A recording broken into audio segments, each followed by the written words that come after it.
Don't give up on your pandemic pet, say Utah's overwhelmed animal shelters.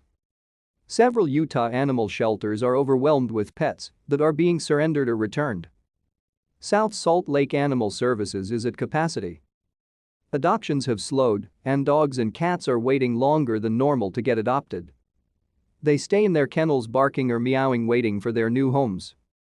These returns are pandemic-related according to Kevin Hansen, Animal Control Officer for South Salt Lake Animal Services. During COVID, a lot of people came to shelters and rescued dogs, he said. And now everybody's going back to work. Timing and care for dogs are lacking. So people have started to return the dogs as well as just let them go. To stay up to date with latest top stories, make sure to subscribe to this YouTube channel by clicking the button above this video. Hansen said pet owners need to be patient with their animals as they reacclimate to normal schedules or try to rehome their pets before heading to the shelter. Back in February, the service center put out a similar call for help on social media. Since then, it's just progressively gotten higher and higher. When you have more dogs coming in and less dogs going out, it takes up your time, he said. We are a no-kill shelter. So we don't just dispose of animals for convenience's sake or to make sure there is space. We keep trying different rescues, reaching out in different ways to have people come in and be able to adopt or rescue our dogs. In 2021, about 886 dogs and cats were killed in Utah animal shelters, according to data from the nonprofit animal welfare organization Best Friends Animal Society.